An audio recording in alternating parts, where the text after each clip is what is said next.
do so now. Our next guest knows a thing or two about snooping and suspicious behavior. He's a comedian and author of the book Get Rich Cheating: The Crooked Path to Easy Street, and has finally, after much cajoling, agreed to come on the show. We're honored to welcome Jeff Kreisler to the War Room. Thanks for being here, Jeff. It's, you know, I mean, we tried so hard. This is what we call in the business a get. Thank you very much, and that was a very eloquent introduction. Well written. Do you think it was well written? Okay, good. So the pursuit of Edward Snowden has taken up, you know, a lot of our time recently. It continues to get more and more bizarre. Yesterday, flying supposedly from Russia, in a plane that the Bolivian president Evo Morales was in. That plane was sent to Austria. Tell me, you know, Bolivia has said that they would consider providing asylum to Snowden. Why would they do that? Well, I think there are a couple reasons, and they're sort of cultural. One is Bolivia is very philosophically and spiritually aligned with Venezuela. You know, they want to poke the stick in the eye of America. Yeah. And I think it sort of becomes a more commercial issue for Bolivia because if you think of Edward Snowden, he's become this delusional megalomaniac with a stripper girlfriend who can't stop moving. He's the perfect spokesman for cocaine. There you go. And so right there, they have the cash crop, and they have he's the Juan Valdez of cocaine. Who, so you know, politics and economics together. They work totally perfectly. What would happen if another country diverted our president? You mean if someone said, "Oh, we suspect someone that orders illegal drone strikes is on board your Air Force One"?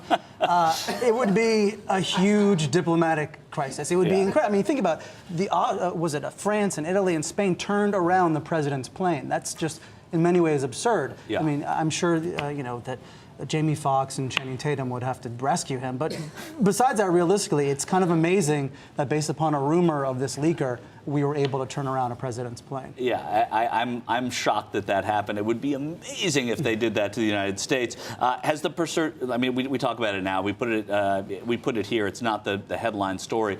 Has this pursuit gotten out of hand now? I think so. I mean, we've talked about this directly. I think Edward Snowden's become sort of a sideshow. I mean, he's not the real issue. Essentially, we're not shooting the messenger. We're overexposing him. Right. And that's, you know, we're not getting to the debate, which is what we're doing. Are we spying on citizens a good thing or not? We're talking about Snowden. We're talking about Greenwald. And he's become this sort of superstar. When it's important to police people that spy and are breaking the law, but it's become all about him, and it shouldn't be. And it's true. And the spying program that he sort of outed was one that the Director of National Intelligence, James Clapper, lied about before Congress in March. And listen to this. What I wanted to see is if you could give me a yes or no answer to the question, does the NSA collect any type of data at all on millions or hundreds of millions of Americans? No, sir. It does not. Not wittingly. There are cases where they could inadvertently, perhaps, collect, but not wittingly. Well, Jeff, we learned later that was a lie. Yesterday, the Washington Post published an apology letter from Clapper. Should we accept his apology? I don't think we should. I think it's based on the substance of the letter. Here's a little part of it. He said, faced with the challenges of trying to give an unclassified answer about intelligence collection activities, many of which are classified, I simply didn't think of Section 215 of the Patriot Act. So he's saying he simply forgot about this one. Just a little thing that he's in charge of. He's the Director of National Intelligence. Sort of slipped my mind. I wonder how we would get rid of Clapper. I don't know. Clap on, clap off. The Clapper. Well done. Yes. Well we could clap him off. Finally, on a lighter privacy note for the weekend of holiday travel, we turn to Instagram and we turn to the TSA.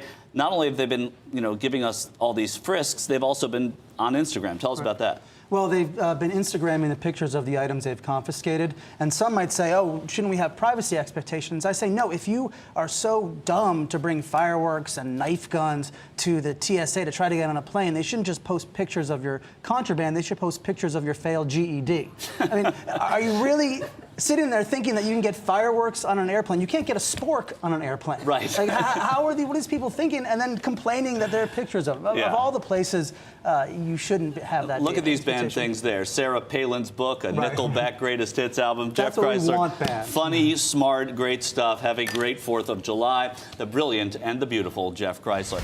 Thanks for joining us here.